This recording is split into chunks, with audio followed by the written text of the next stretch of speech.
Bismillahirrahmanirrahim. Assalamualaikum warahmatullahi wabarakatuh. Alhamdulillahirabbil alamin wassalatu wassalamu ala sayyidina Muhammadin wa ala alihi wa ashabihi ajmain. Amma ba'du. Bapak-bapak, ibu-ibu, saudara-saudari sekalian yang berbahagia, alhamdulillah hari ini kita bisa melanjutkan kajian kita tentang kitab Tafsir Jalalain. Bismillahirrahmanirrahim. Wa in aradtum istibdala zawjin makana zawj wa ataitum ihdahunna qintaran fala ta'khudhu minhu syai'a ata'khudhunahu buhtanan wa isman mubina. Ayat ini melanjutkan ayat sebelumnya tentang larangan mewarisi apa kemarin itu la yahillu lakum antarisun nisaa karha, larangan mewarisi perempuan yang dahulu adalah mungkin istri-istri bapaknya ya, misalnya karena dulu ini zaman dahulu ya Pak, zaman jahiliyah dulu itu orang yang kaya istrinya banyak. Bapak Ibu mungkin kalau baca sejarah era sahabat Nabi itu orang kaya dulu itu istrinya rata-rata minimal 10, minimal rata-rata.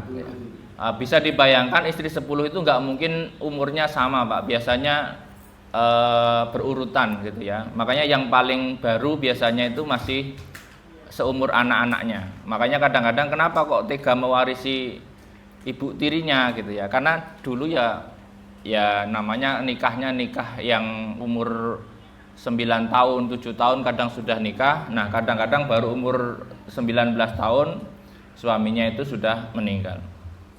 Nah di sini wa in aradtum istibdala zawjin makana zawj, ketika kamu ingin mengganti istri dengan istri yang lain. Ini artinya ketika kamu menceraikan istrimu lalu menikah lagi dengan istri yang lain gitu ya. Lalu apa? Wa ataitum ihdahunna, dan kamu berikan kepada mereka kintoron atau harta yang banyak ya, malan kasiron sodakon. Artinya gini, dulu itu memang orang kalau mau menikah maharnya mahal. Dulu ya di Arab mahar itu mesti mahal. Mahar itu makanya untuk menikah orang-orang Arab itu lumayan effortnya ya. Maksudnya kalau sekarang, kalau dahulu saya ketika waktu di Mesir itu ya normalnya orang Kairo, orang kota itu kalau nggak salah ya semurah-murahnya itu rumah dan isinya, dan harus dibalik nama atas nama istrinya gitu ya. Bapak Ibu bisa bayangkan siapa yang berani nikah banyak kalau nggak punya harta yang banyak. Karena sekali nikah paling tidak beli rumah. Anggaplah sekali nikah itu 1 miliar misalnya ya.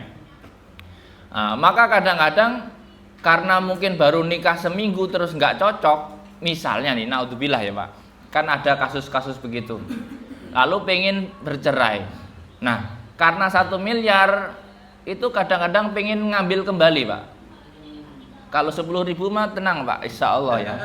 Tapi kalau 1 miliar apalagi 50 miliar misalnya maharnya, mesti pengen Pak ngambil separuh. Kemarin saya lihat kasus-kasus di Indonesia itu karena istrinya mungkin ada apa terus bercerai, rumahnya itu dibelah 2 Pak. Di video itu saya lihat. Ya, nggak tahu kalau itu bukan mahar ya enggak apa-apa misalnya. Tapi kalau itu mahar enggak bisa. Maka di sini kalau mahar itu tidak bisa ditarik balik. Nah, di Indonesia ini uniknya maharnya kecil-kecil. Seserahannya yang banyak. Jadi kalau ada yang narik balik, yang boleh ditarik balik seserahannya ya. Jadi ngerti celah ya. Jadi maharnya kecil, seserahannya yang banyak. Jadi kalau ditarik balik, yang ditarik itu seserahannya. Jadi nggak salah secara hukum. Pinter orang Indonesia itu ya. Jadi kalau di Arab itu yang mahar yang gede, yang lain sudah enggak terlalu ya. Enggak ada resepsi kayak di Indonesia, resepsi gede-gedean itu di Arab jarang. Rata-rata yang mahar yang gede, resepsi ya biasanya gitu.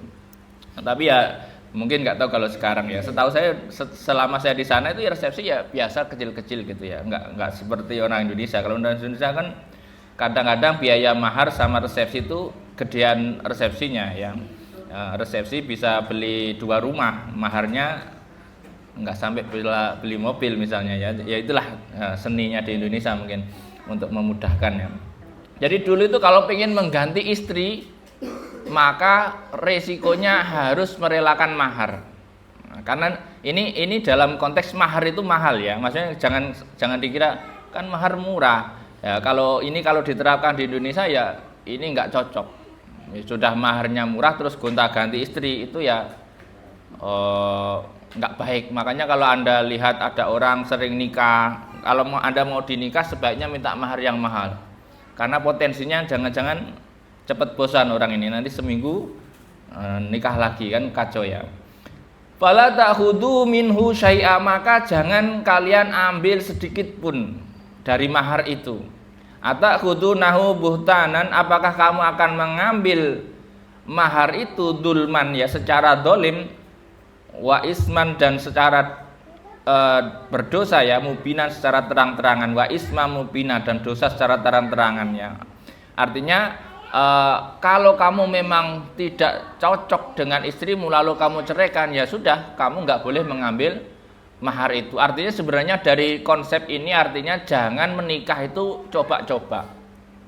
Baru nikah seminggu tiba-tiba berantem sedikit langsung cerai, jangan. Makanya kalau mau menikah disarankan memang istikharah dan punya semangat untuk semangat untuk bersama ya. Jadi pertengkaran kecil-kecil itu bagian dari seni gitu ya, tapi jangan kemudian dikit-dikit cerai. Kadang ada orang itu suka sekali menggunakan narasi-narasi begitu padahal baru jadi padahal makanya kata-kata talak itu tidak boleh dibuat mainan ya. Makanya jangan, kalaupun marah lebih baik Anda mengabsen kebun binatang daripada menggunakan kata-kata cerai.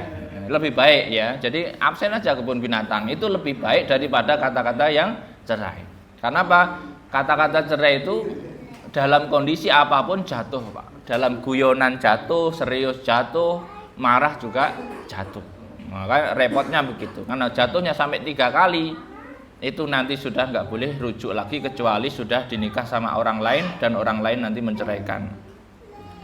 Wa kaifa tahudunahu, dan bagaimana kamu akan mengambilnya, wa qad afdha ba'dukum ila ba'din wa akhadna minkum mitsaqan ghalidha. Nah, bagaimana kok kamu mau mengambil mahar itu, wa qad afdha ba'dukum ila ba'din, sementara kamu sudah menjima istrimu gitu ya. Wa akhadna minkum mitsaqan ghalidha, dan kamu sudah berjanji dengan janji yang berat gitu ya. Artinya janji setia ya. Wa huwa ma amarallahu bi min imsakihinna bi ma'ruf aw sarrihuhunna bi ma'ruf. Artinya akad nikah itu seperti janji berat. Jadi orang kalau sudah akad nikah itu seperti orang sedang mengadakan perjanjian kepada Allah. Jadi orang menikah itu sebenarnya akad nikah itu artinya berjanji kepada Allah untuk menjaga perempuan itu.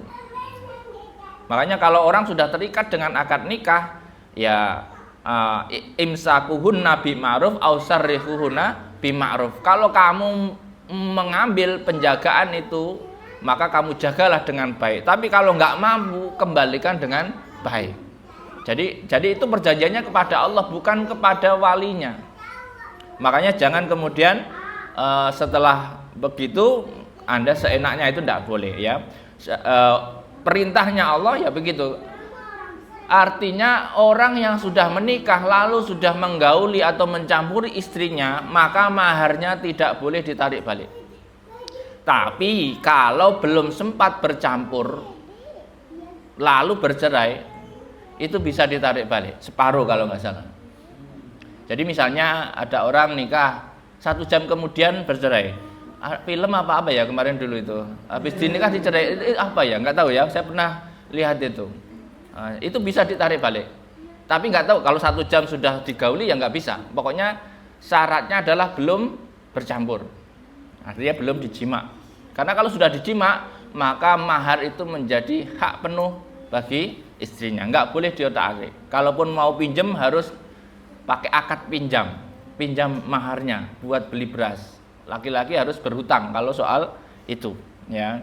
Ini kalau soal mahar. Wala tangkihu manakaha abaukum, dan janganlah kalian menikahi apa yang dinikahi bapak-bapakmu. Ini bagaimana kok ada orang menikahi apa yang dinikahi bapaknya? Dulu begini Pak, contohnya misalnya dulu bapaknya itu punya istri banyak, misalnya ya, di antaranya ada istri mudanya, misalnya setelah bapaknya nikah dengan istri mudanya, ternyata nggak cocok bapaknya ini sama istri mudanya, lalu dicerailah sama bapaknya. Terus anaknya melihat, kok ibu tiri saya ini masih bagus ya, nah itu ndak boleh dinikahi. Artinya mantan ibu tiri itu ndak boleh dinikahi. Statusnya haram dinikahi, mahram. Walaupun sudah diceraikan. Iya. Apalagi belum diceraikan.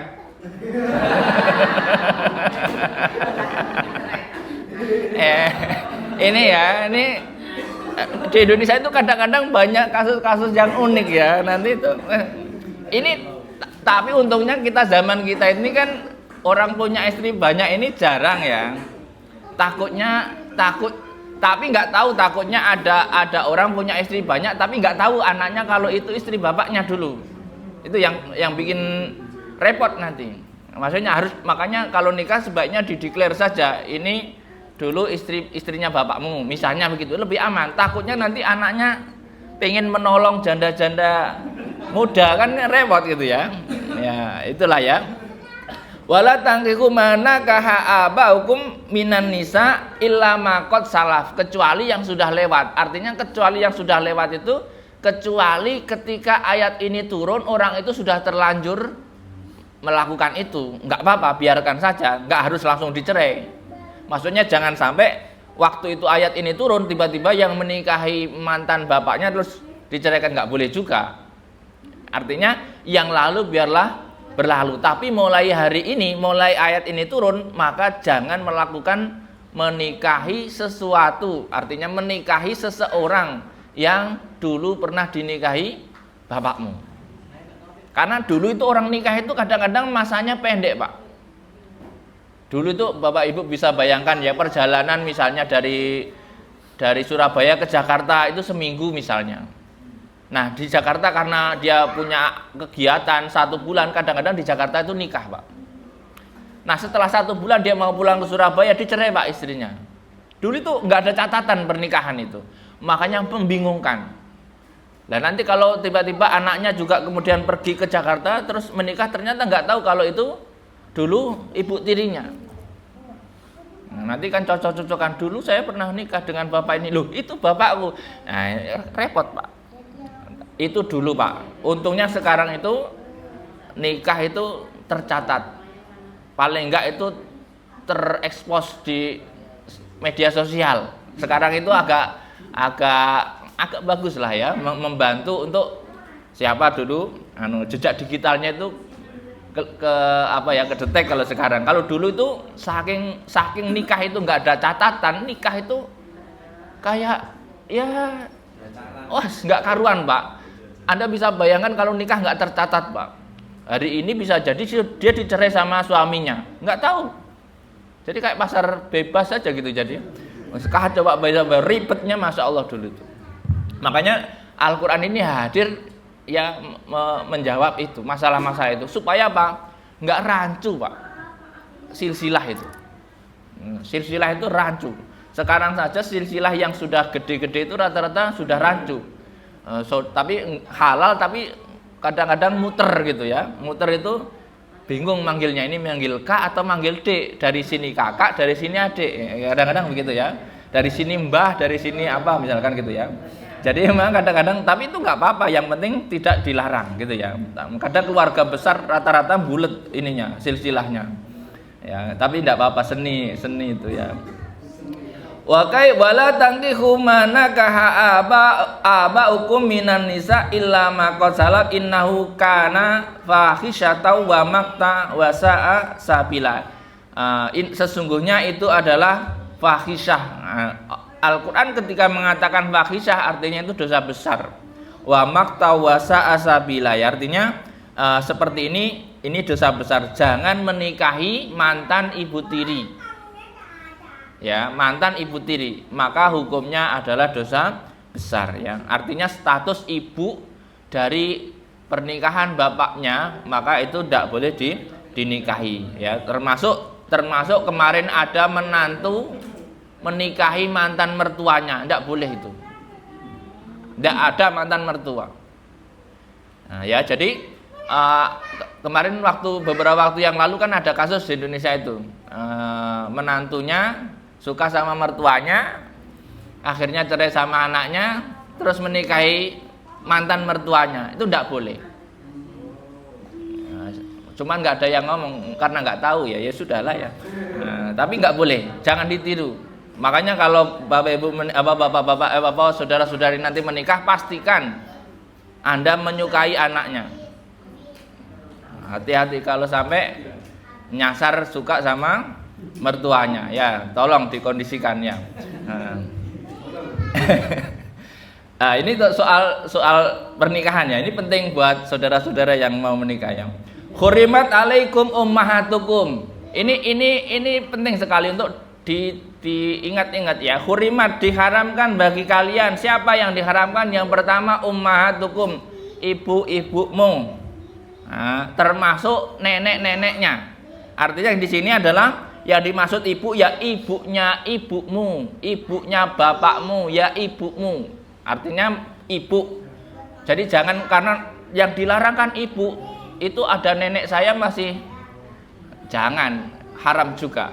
Ya, artinya ibu, nenek itu haram dinikah, ya. Hurimat alaikum ummahatukum wa banatukum, dan anak-anak kalian, anak kandung, anak-anak kalian nggak boleh, karena di beberapa negara pernah tercatat ada hubungan antara bapak dan anak kandungnya, haram itu, ya. Haram, ya, nggak boleh dinikahi nggak boleh, apalagi yang lainnya. Wasyamalat banatu auladin, termasuk juga cucu. Ada kakek misalnya, itu nggak boleh menikahi cucunya, ya. Jadi anaknya anak, termasuk, meskipun di ayat ini tidak tersebut, tapi artinya anakmu, ya, anak-anaknya anakmu juga nggak boleh. Nanti jangan lihat, cucu saya kok potensinya bagus, nggak boleh diambil orang, dinikah sendiri, nggak boleh, ya, haram, ya. Nah, jadi wa akhwatukum, dan saudara-saudara perempuanmu dari bapak maupun dari ibu. Dari bapak itu artinya saudara-saudara sebapak. Ada saudara-saudara sebapak dan seibu, ada saudara-saudara seibu, ada saudara-saudara sebapak. Ini misalnya keluarga besar banget, Pak. Maksudnya bapaknya itu pernah menikah, terus punya anak Anda, dan Anda punya saudara 10 misalnya. Lalu bapaknya nikah lagi dengan ibu, yang ibunya punya anak 10 lagi dari orang lain. Jadi saudara tiri perempuan itu juga haram dinikah. Jadi jangan kemudian nanti, saudara tiri, wah ya wassalam, ya. Jadi saudara-saudara perempuan dari bapak maupun dari ibu. Ada seibu, ada sebapak. Kalau seibu biasanya sekandung. Kalau sebapak itu beda ibu. Jadi nanti kalau dalam istilah faraid nanti li'ab, li'um. Kalau li'ab itu biasanya satu bapak, ibunya bisa berbeda-beda. Apalagi bapaknya punya istri 4, bisa dibayangkan, ya. Saudara-saudaranya itu yang selanjutnya mesti masih lebih muda, biasanya gitu. Wa ammatukum, dan bibi-bibi dari bapak. Emang ada orang yang suka sama bibinya? Jangan dibayangkan begitu, Pak. Kalau ada orang punya anak 10, bibinya itu lebih muda, Pak, dari dia. Misalkan, ya, misalkan Anda itu cucu pertama dari kakek, maka bibi-bibi itu mungkin masih lebih muda daripada Anda. Itu makanya jangan terkecoh karena lebih muda. Terus kemudian muter di situ. Ya ini nggak boleh ya. Mana tadi?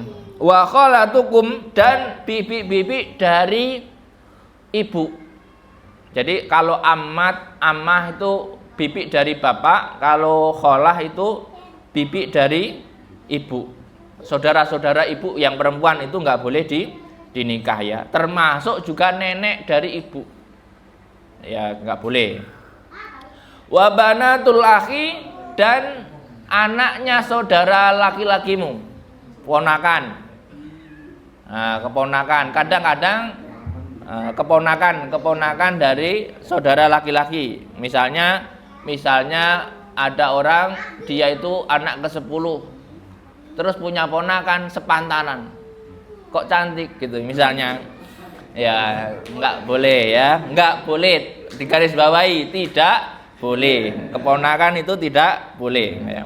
Wa banatul ukhti, atau keponakan dari saudara perempuan ya, dan sebagainya ya. Wa yadkhulu fihinna auladun, dan masuk di dalamnya anak-anaknya.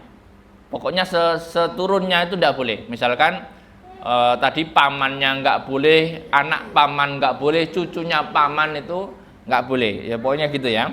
Wa ummahatukum allati ardhanakum, dan ibu-ibu kalian yang pernah menyusui kalian di umur 0 sampai 2 tahun. Ini saya coba perjelas. 0 sampai 2 tahun.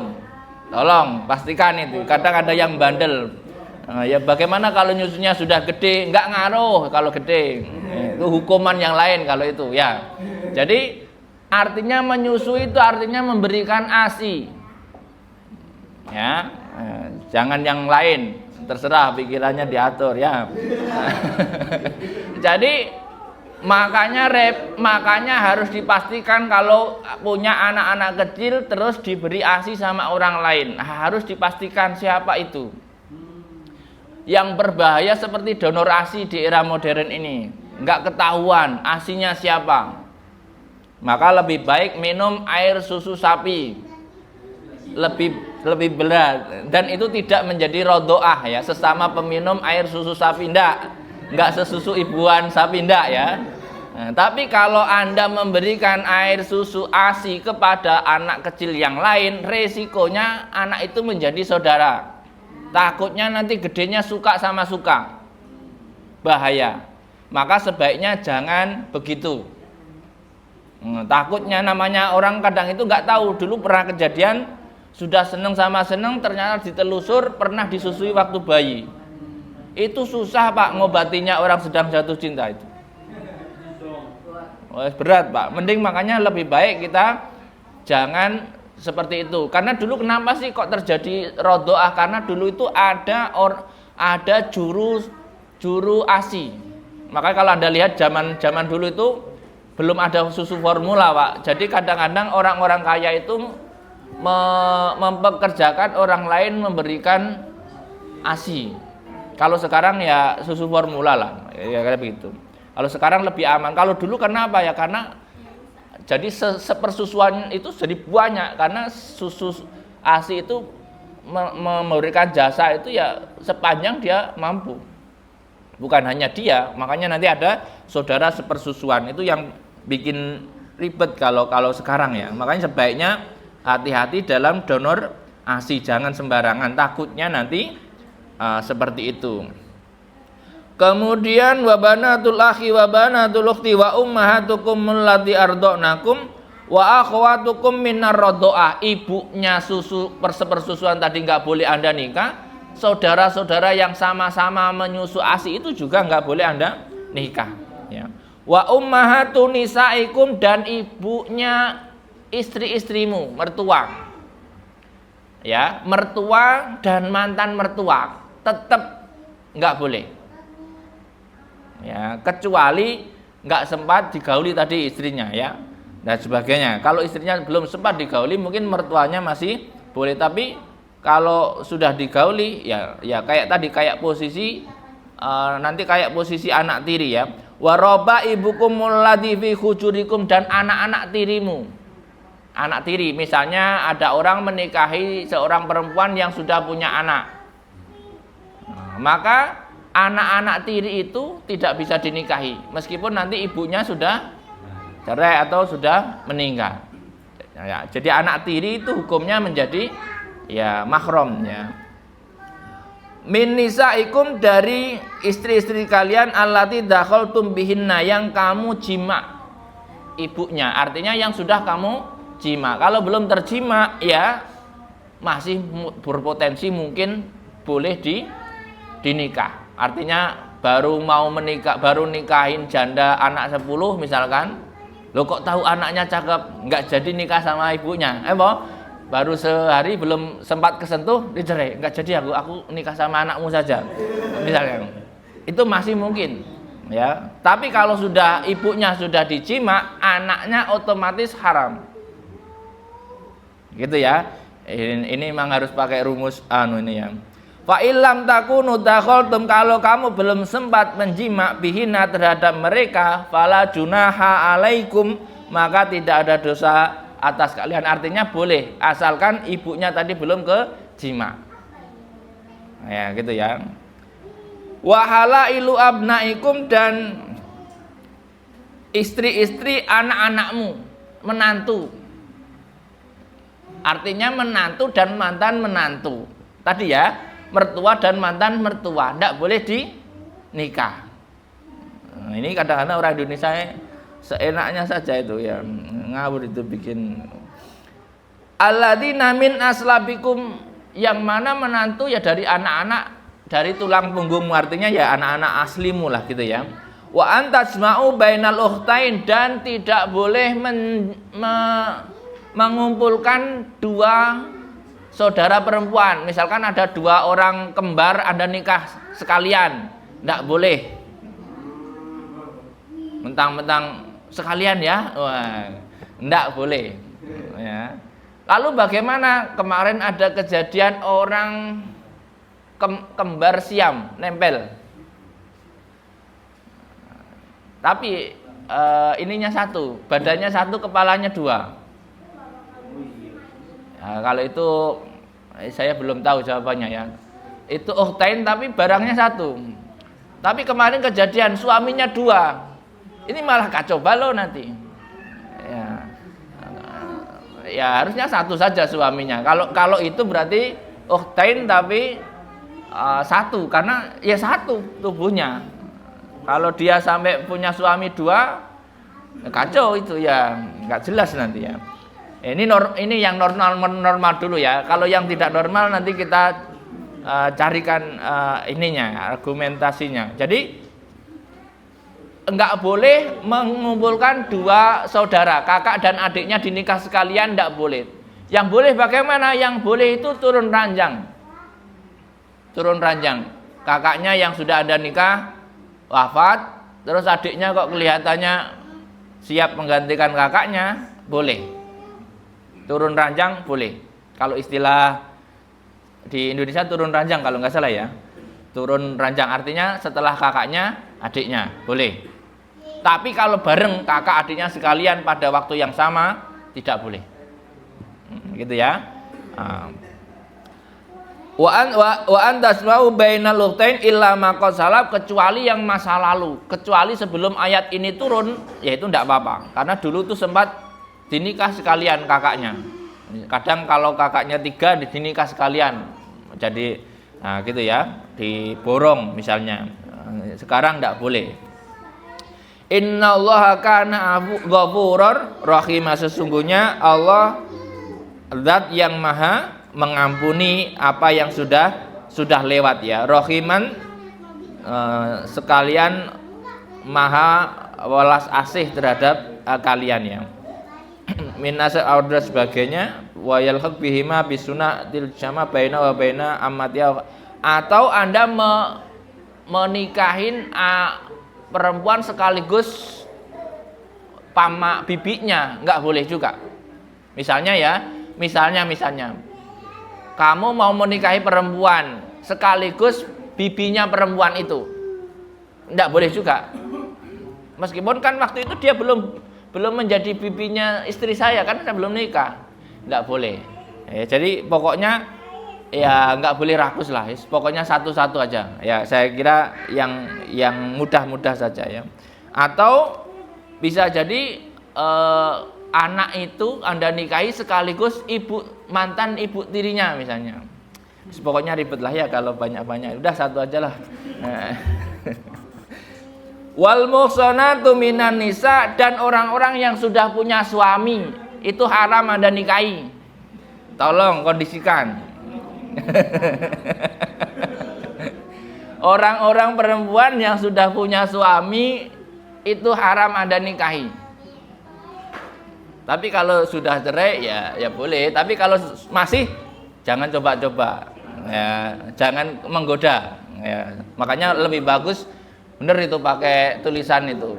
Sudah punya suami, harusnya kaosnya begitu ya, supaya enggak, biar jelas ya.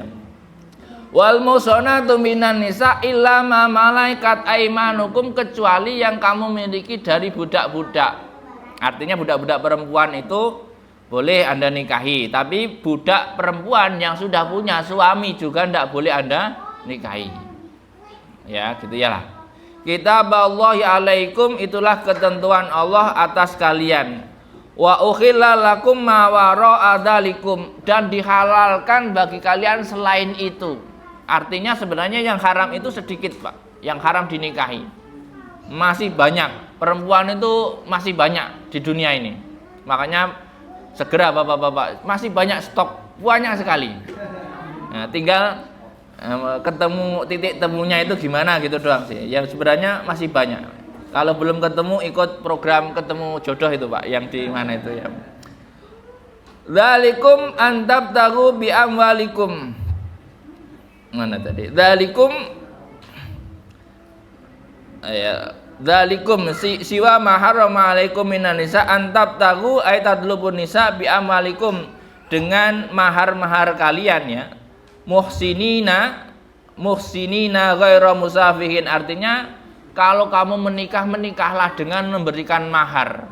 Jadi memberikan mahar artinya bukan melakukan perbuatan yang zina, tetapi menikah dengan komitmen dan membayar mahar tadi. Ghairu musafihin, yang tidak berperilaku zina. Ya, jadi kalau seneng nikah, jangan berzina. Jadi kalau seneng sama orang, sudah cocok nikah, jangan berzina ya. Famastamta'tum, dan barang siapa mengambil kenikmatan terhadap mereka ya, bihi minhunna, dengan mahar tadi, minhunna dari mereka perempuan, mimman tazawwajtum bil wati fa'atuhunna ujurahunna, kalau kamu sudah menikah dengan mereka maka berikanlah maharnya. Jadi artinya mahar itu bisa juga dicicil, misalkan karena dulu mahar itu mahal Pak ya, jadi bisa dicicil, misalnya setiap bulan diberikan 100 juta misalnya. Ya monggo saja sesuai dengan kesepakatan. Fa'atuhunna ujurahunna muhurahunna allati faradtum lahunna, karena mahar ini hukumnya wajib ya, fardu, faridotan ya, selaku wajib. Wala junaha alaikum fima taradaitum, dan tidak ada dosa atas kalian atas apa yang kalian saling ridho. Artinya gini, sudah memberikan mahar habis-habisan lalu Anda menikah mulai dari nol, yang penuh istrinya, maksudnya yang Anda nol, rekeningnya Anda nol karena maksimal untuk mahar. Misalnya Anda mau nikah maharnya 2 miliar dan Anda hanya punya 2 miliar 10 ribu misalnya, lalu 2 miliar Anda bayarkan dan Anda hidup mulai dari nol. Lalu kemudian karena istrinya solehah, tenang, nanti makan dari harta saya dulu, ndak apa-apa. Wah, gaya pokoknya ya. Kalau saling ridho boleh nggak? Boleh. Makanya cari perempuan yang seperti itu Pak.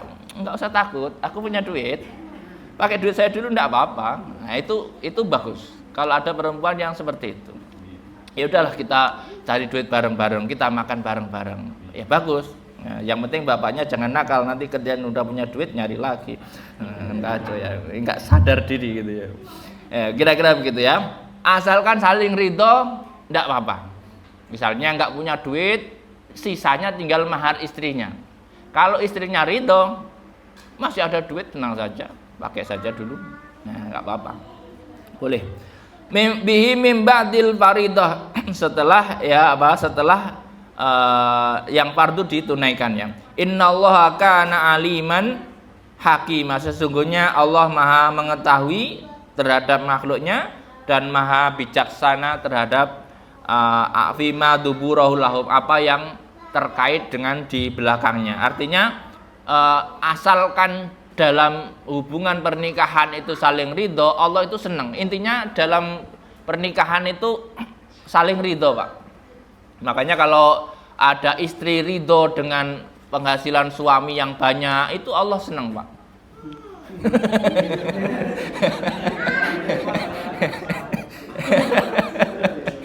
Lo kan bener Pak ya. Terus kalau ada suami ridho memberikan istri uang yang banyak, itu juga Allah senang. Artinya sedikit pun juga senang gitu loh, asalkan ridho. Ya, contoh kan enak yang baik toh Pak ya. Pokoknya kalau sudah dikasih banyak kok masih cerewet, masih nggak ridho, itu artinya Allah nggak senang. Ya syukur-syukur dikasih berapapun disyukuri, disenangi, alhamdulillah ya.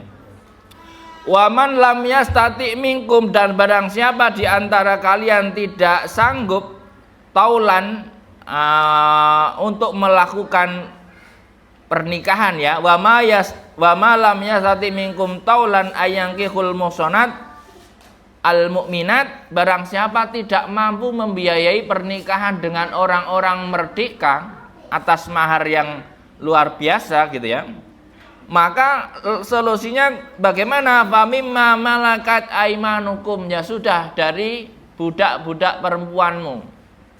Jadi kalau nggak kuat menikah dengan orang merdeka, dulu disarankan sudah nikah sama budak, lebih murah. Ya, dulu itu orang merdeka mukmin itu mahal Pak, karena dulu stoknya sedikit, makanya mahal. Itu hukum ekonomi Pak, stok sedikit, kebutuhan banyak, mahal. Nah sekarang saya kira ya orang merdeka semua. Kalau sekarang nggak ada orang yang budak ya. Fa mimma malakat aimanukum min fatayatikumul mukminat, cari budak-budak yang mukmin juga. Dulu itu ada harganya Pak. Budak mukmin itu lebih mahal daripada budak yang tidak mukmin. Karena budak yang mukmin stoknya juga sedikit. Jadi gitu, apalagi orang merdeka yang mukmin stoknya sedikit, makanya mahal ya waktu itu. Wallahu a'lamu bi imanikum, Allah ngerti imanmu, artinya Allah itu ngerti imanmu. Iman artinya gini loh, Allah itu ngerti syahwatmu itu nggak karuan. Artinya maka dikasih solusi, kalau nggak kuat nikah dengan mahar yang mahal, nikahlah dengan mahar yang kecil.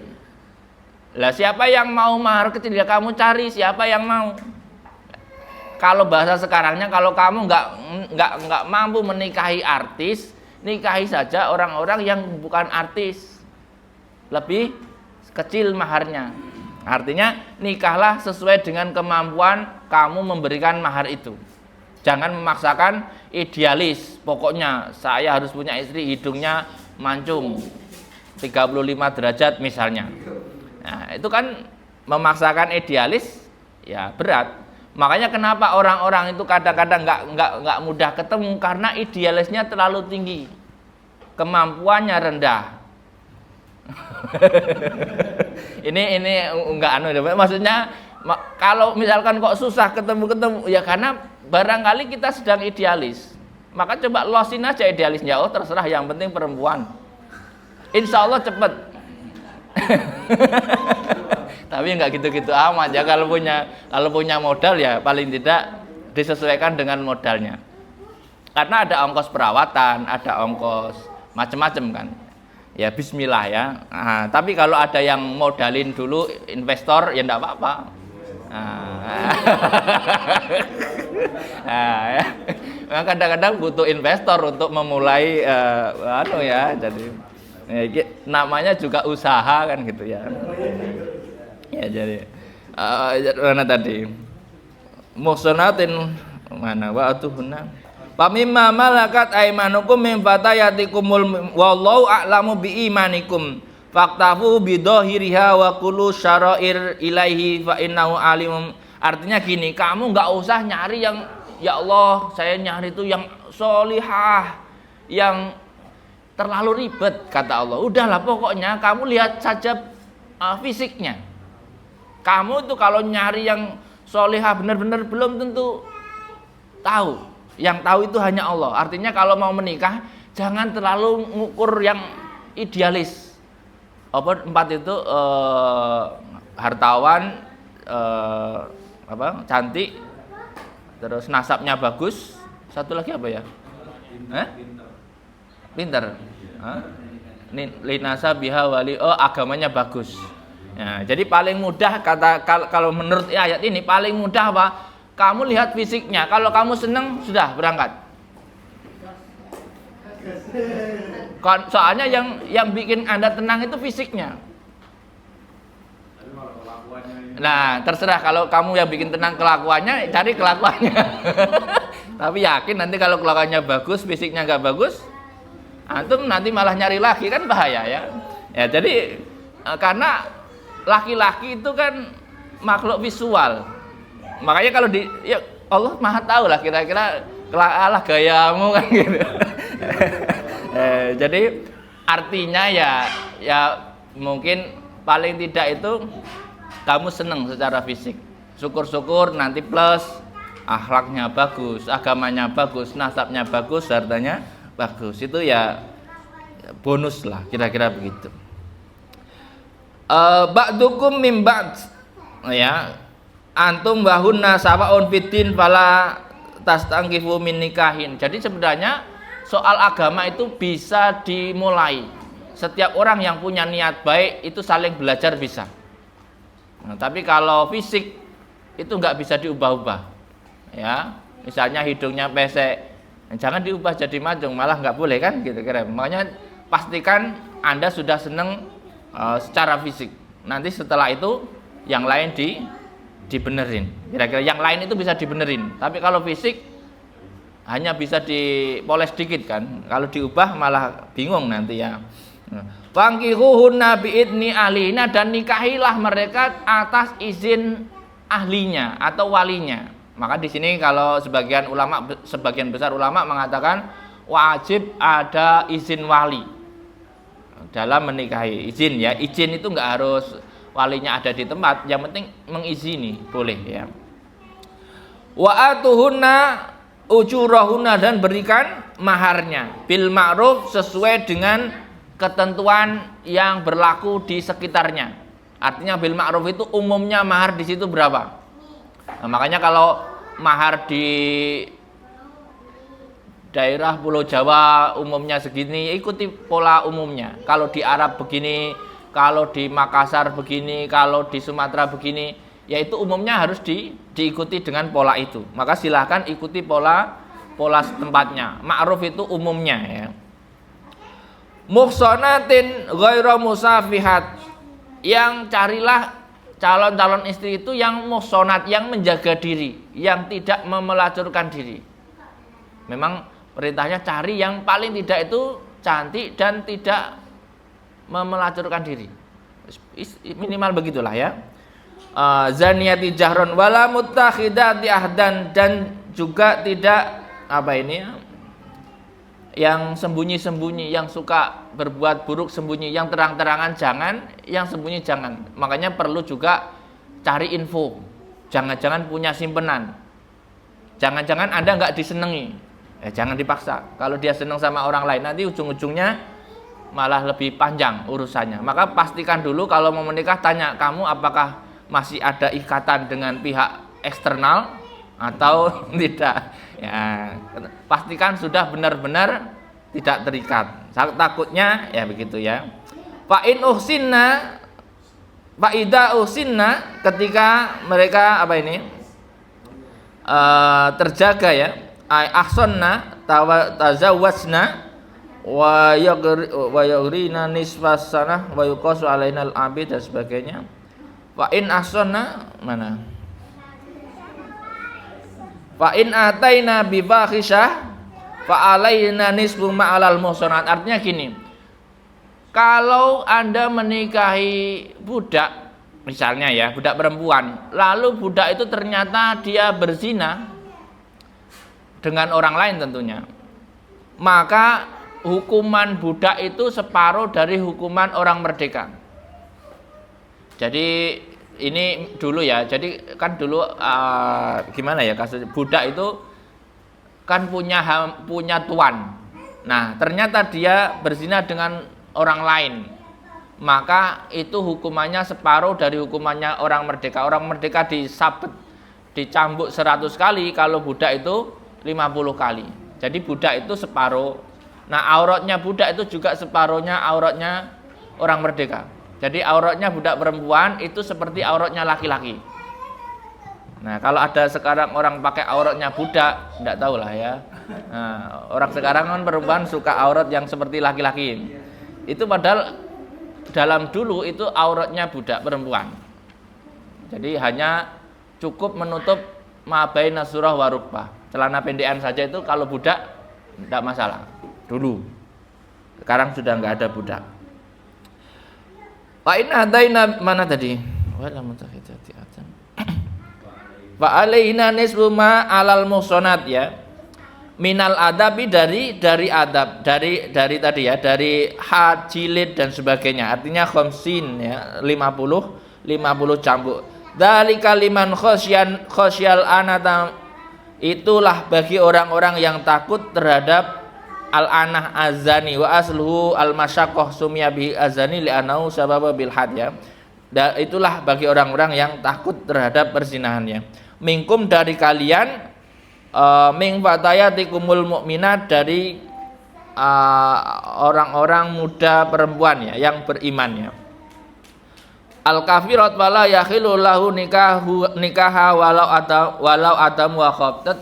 Tetapi usahakan tidak menikahi orang-orang kafir meskipun dia tidak berzina dan tidak ini. Jadi orang mukmin yang pernah melakukan dosa itu lebih baik Anda nikahi daripada orang kafir yang menjaga diri. Secara strata begitu. Makanya ya begitulah ya. Artinya dulu menikahin budak mukmin itu lebih baik daripada menikahi perempuan kafir yang merdeka yang betapa iman itu harus didahulukan, kira-kira begitu. Mana tadi? Wa antasbiru, dan kalau kamu sabar an nikahil mamlukat, sabar atas menikahi budak-budak itu, khairul lakum, itu lebih baik bagi kalian. Li alla yasirul walad raqiqon ya. Wallahu ghafurur rahim, dan Allah Maha Pengampun terhadap kalian. Artinya gini, kenapa orang sahabat-sahabat dulu dianjurkan untuk menikahi budak-budak perempuan? Karena budak-budak perempuan itu kalau dinikahi oleh orang merdeka, nanti anak-anaknya itu merdeka. Makanya itu adalah proses memerdekakan budak-budak itu dari perbudakan. Dengan menikahi anak-anaknya itu bukan budak.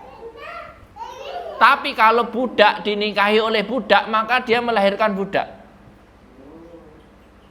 Ngeri Pak, dulu zaman-zaman perbudakan itu. Maka Al-Quran menganjurkan orang-orang laki-laki mukmin itu menikahi budak-budak perempuan supaya apa? Supaya lahir-lahir generasi merdeka.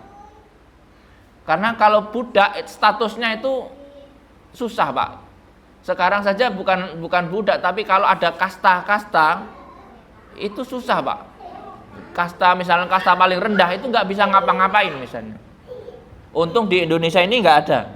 Kalau ada, misalnya kasta ini nggak boleh kerja apa misalnya, nggak boleh di parlemen, repot Pak.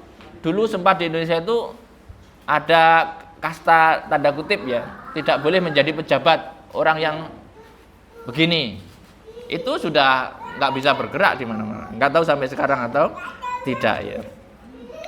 Wallahu yuridu ayyatuba 'alaikum wa yuridul ladzina yattabi'una syahawat antamilu mailan adima ya. Dan itulah saya kira Bapak Ibu pertemuan hari ini tentang orang-orang yang dilarang untuk dinikahi oleh para saudara-saudara laki-laki atau para orang laki-laki, yang selain itu boleh. Makanya sebenarnya masih banyak orang yang bisa dinikahi. Hanya beberapa yang dilarang tadi, yang tentunya itu dalam penelitian yang terakhir banyak kasus kejadian cacat akibat pernikahan terlalu dekat secara apa itu istilahnya incest atau apa ya.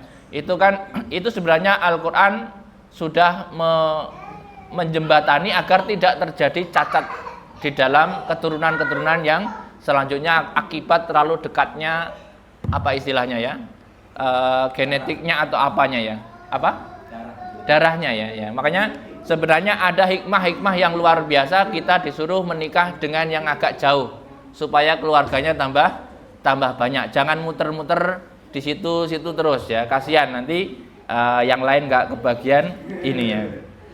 Demikian, semoga ada manfaatnya. Hadanallahu wa iyyakum balahum minkum wallahul muwaffiq ila aqwamit thoriq. Wassalamualaikum warahmatullahi wabarakatuh.